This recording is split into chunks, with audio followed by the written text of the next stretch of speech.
and and then a little bit extra. So you figure for a $400,000 house, it's probably somewhere in the $2,400 range. But again, you pay it one time, you never pay it again. It's one of those insurances that you really, really, really hope you don't need. But if you do, you'd be darn glad you have it. So, and we are, but it does come up all the time. People say, hey, why do I need it? And Dana has a really good point. You know, the lenders aren't stupid and they look to cut corners everywhere they can. And they do not cut corners on title insurance. So one other thing that's interesting, they have levels of insurance. They have like a regular policy and an enhanced policy. And the difference there is the regular policy insures the house to the value at the time of purchase. The enhanced policy increases in value as your property does. So, you know, 30 years from now, if something were to come up, instead of, you know, your house being worth, you know, half of what it is, you know, 30 years from now, you know, they will insure the current market value of the house. So again, something I'd recommend. And something else to keep in mind is it is regulated by the state. So you don't have to worry about, like, the title insurance you're charged is the same title insurance that everybody's charged in the state of Maryland. So something to keep in mind there. So that's our spiel on title insurance. Happy to talk to you offline about more, and certainly we can put you in touch with Michelle, who's super smart and way better at explaining this than us. If we were smart, we'd have had her on as a guest, but you know, we're baby stepping here. So It'll be better as this progresses, Jimmy. Yeah. Hey, Dana, did anything happen with interest rates last week?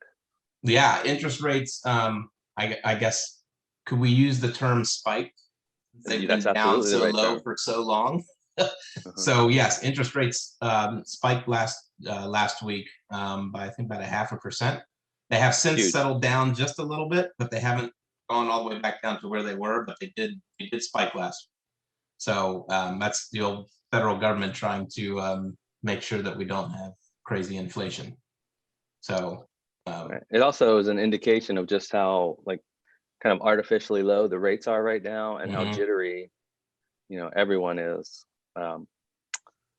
you know, about where things stand right now. So, you know, be on your toes. And, you know, it's funny, we were talking about this, Mondays are kind of our meeting day. And, you know, so I talk even more than normal.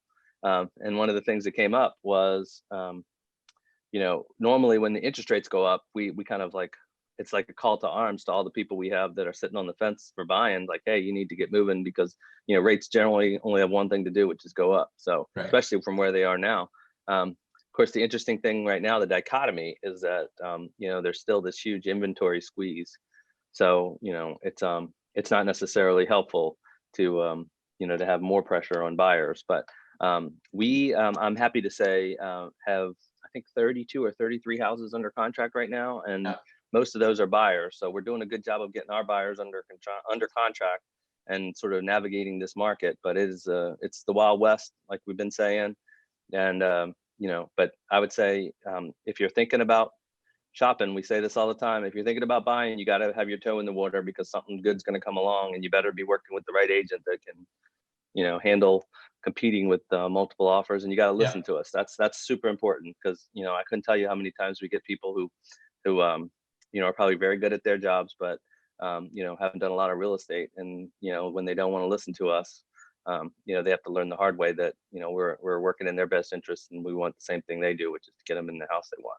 Yeah. And so they lose out on that house, and then the next house that comes around, when they decide to listen, you know, is $10,000 more. So, Jim, I just want to circle back around real quick with the whole interest rate thing. Just if somebody out there, if your guys are watching this and you're shopping for homes and you were qualified, you know, a month ago, you might want to just talk to your lender and see what your new payment's going to be for the houses that you're shopping for, because it will make a difference, obviously, in your mortgage payment. So what you thought you were going to be paying for a $400,000 house, you know, 2 weeks ago, is probably going to be a lot different than what it's going to be if you see a house this week and you want to put an offer on it. So we just want to make sure that you're prepared and you're not surprised by an increase of, you know, $300 or $400 on your mortgage payment.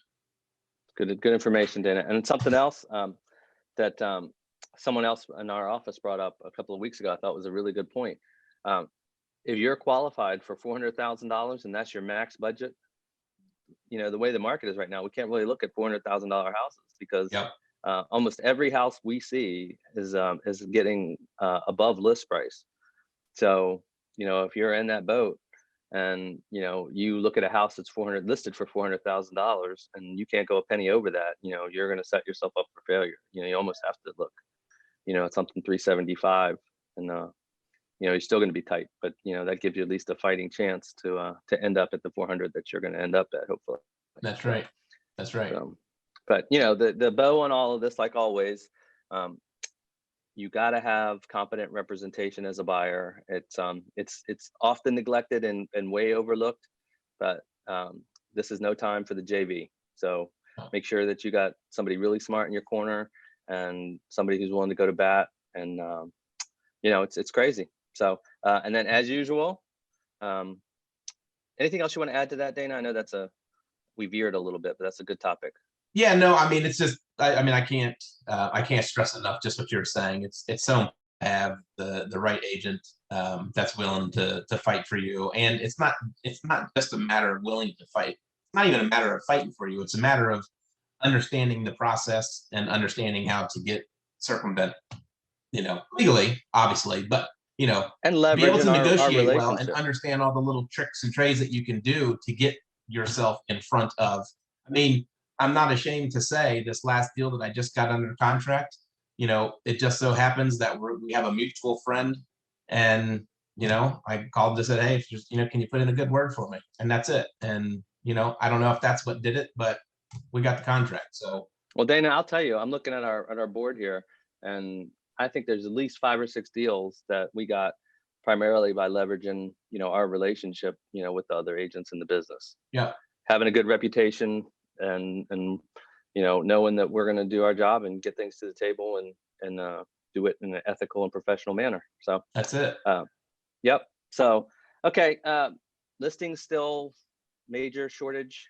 We're picking up a little bit. The lagging indicators seem to indicate we're starting to see some increase in inventory, which is good news. But I will stress again, if you have any thoughts of selling, values are way up. I'm actually surprised every time I see, even people that have been stuck for the last 5 years, they're in a position now where they can. I just had a settlement earlier this week that I thought that people were going to have to bring $30,000 in October of last year, and they just walked with $30,000. So, and that's not even 6 months. Swing. It was $60,000 on a $300,000 house. You're talking 20% swing in the market. So that's what we're seeing right now. And as usual, Florida is doing really well. We're off to a great start. And if you have anybody, actually, we have a listing appointment this weekend. So if you have anybody who is looking to buy or sell in Southwest Florida, Sarasota, Venice area, we got you covered. So anything else to add, Dana? No, I think that's it. Just real quick, I just wanted to go over to shoot. All right, no, I guess that's it. Okay. Well, that's it for today. We will see you next Tuesday, and hope you have a great day. All right, see you, everyone.